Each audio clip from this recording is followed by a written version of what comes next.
வணக்கம், welcome to Tiruchendur ஓமுருகா official. நான் உங்கள் கோட்டை சுந்தர். காரைக்கால்லேருந்து பார்த்தீங்கன்னா நம்ம சப்ஸ்கிரைபர் தினேஷ் சுபியன் ஜோதிடர் வந்திருக்காங்க. அதுக்கப்புறம் மாதேஷ் அவரும் நம்ம சப்ஸ்கிரைபர் தான். திருச்செந்தூர் முருகன் தரிசனம் பண்ண வந்திருக்காங்க. முருகனை பற்றி அவங்க என்ன சொல்கிறாங்க சொல்லி நம்ம கேட்போம். வாங்க வீடியோக்குள்ளே போகலாம்.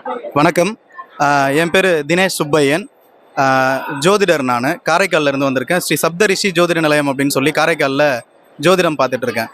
இந்த திருச்செந்தூர் முருகன் கோவிலுக்கு நாங்கள் மந்த்லி ஒன்ஸ், அதாவது மாதம் கண்டிப்பாக நாங்கள் இந்த கோவில் தரிசனத்துக்காக வந்துடுவோம் எங்களோட டீமோட. இந்த திருச்செந்தூர் முருகன் கோவிலை பற்றி ஒரு விஷயம் சொல்லணும் அப்படின்னா, எவ்வளோ பெரிய ஸ்ட்ரகிள்ஸ் இருந்தாலும் லைஃப்பில், அதாவது எப்படின்னா ரொம்ப நம்மளால் மீண்டு வரவே முடியாது அப்படிங்கிற ஒரு சில சூழ்நிலைகள் இருந்தாலும் இந்த கோவிலில் தரிசனம் பண்ணும்போது அந்த விஷயங்கள் அப்படியே டோட்டலாக சேஞ்ச் ஆகுது. என்னோடய லைஃப்லேயே அந்த விஷயங்கள் நடந்திருக்கு. என்னோடய லைஃப்பில் பார்த்தீங்கன்னா, எப்படி நம்ம லைஃப்பில் முன்னேற போகிறோம், எப்படி நம்ம அடுத்த லெவலுக்கு போக போகிறோன்ட்டு யோசிச்சுட்டு இருந்த சில அந்த மாதிரியான ரொம்ப பெரிய ஒரு பேட் டைமில் தான் நான் இந்த திருச்செந்தூர் முருகன் கோயிலுக்கு வந்தேன். பிரார்த்தனை பண்ணி இன்றைக்கி ஒரு 6 வருஷமாக நாங்கள் கம்ப்ளீட்டாக மந்த்லி ஒன்ஸ் நாங்கள் வந்துட்டு இருக்கோம். அப்படி பார்க்கும்போது நிறையா அப்டேட்ஸ் இன்றைக்கி வாழ்க்கையில் அடுத்த படிகள் ஏறுறதுக்கான வாய்ப்புகளை இந்த திருச்செந்தூர் முருகன் எங்களுக்கு கண்டிப்பாக நிச்சயமாக கொடுத்துருக்காருன்னே சொல்லலாம்.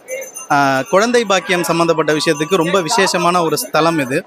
வேண்டுதல், அவர் முருகன் அழைச்சாரு, கண்டிப்பாக இங்கே நீங்கள் ஒரு பிரார்த்தனை பண்ணீங்க அப்படின்னு சொன்னால் அதோட விளைவு இம்மிடியட்டாக நீங்கள் பார்க்க முடியும். நல்ல ஒரு எதிர்பார்க்குற விஷயம் கைகூடி வரும் அப்படிங்கிறது தான் இந்த குழந்தை பாக்கியம் சம்மந்தப்பட்ட விஷயத்தில் என்னோட அனுபவத்தில் எனக்கும் நடந்திருக்கு. அது இல்லாமல் பார்த்தீங்கன்னா என்னோடய நண்பர்கள் சில பேருக்கும் இப்போதைக்கு ஒரு குட் நியூஸ் கூட என்னோடய சர்க்கிள்லேருந்து சொல்லியிருக்காங்க.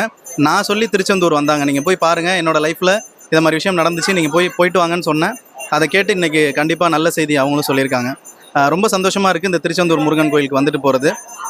இது எந்த அளவுக்கு உங்களுக்கு யூஸ்ஃபுல்லாக இருக்கும்னு தெரியல. நான் சொல்கிற இன்ஃபர்மேஷன் ஒரு தடவை சும்மா ஜஸ்ட்டு உங்களுடைய ஸ்ட்ரகிள் இதை மாதிரி இருக்குது, மனசு கஷ்டமாக இருக்குது அப்படின்னா ஒரு தடவை பார்த்தீங்கன்னா நிச்சயமாக மாற்றத்தை உங்களால் ஃபீல் பண்ண முடியும். Thank you sir. வணக்கம், நான் நாகப்பட்டினத்துலேருந்து வரேன். நேம் மாதேஷ். எனக்கு டெய்லி ரெகுலர் அப்டேட் உங்கள் சேனலில் பார்க்குறப்ப இங்கே உள்ள உண்மையான சுச்சுவேஷன் என்ன, கூட்டம் எப்படி இருக்குது, எப்படிலாம் இருக்குது அப்படின்னு சொல்லிட்டு கரெக்டான அப்டேட் வரும்ட்டு அது ரொம்ப யூஸ்ஃபுல்லாக இருக்கும். அப்புறம் நம்ம கோயிலை பற்றி சொல்லணுன்னா, மனசு எப்போல்லாம் சோர்வாக இருக்கோ அப்போல்லாம் கிளம்பி வந்துடும். மாதம் கிளம்பி வந்துடுவேன். அப்படி ஒரு விசேஷமான கோயில். நல்லது கெட்டது அதெல்லாம் தெரியாது. இங்கே வந்துட்டு போனால் ஒரு மன நிம்மதி, ஒரு மனநிறைவு கிடைக்கும். அதனாலே நான் மாதம் கிளம்பி வந்துடுவேன். அவங்களுக்கு இந்த சேனலும் எங்களை மாதிரி வர ஆளுங்களுக்கெல்லாம் இந்த சேனலும் ரொம்ப ஒரு யூஸ்ஃபுல்லாக இருக்குது. ரொம்ப நன்றி.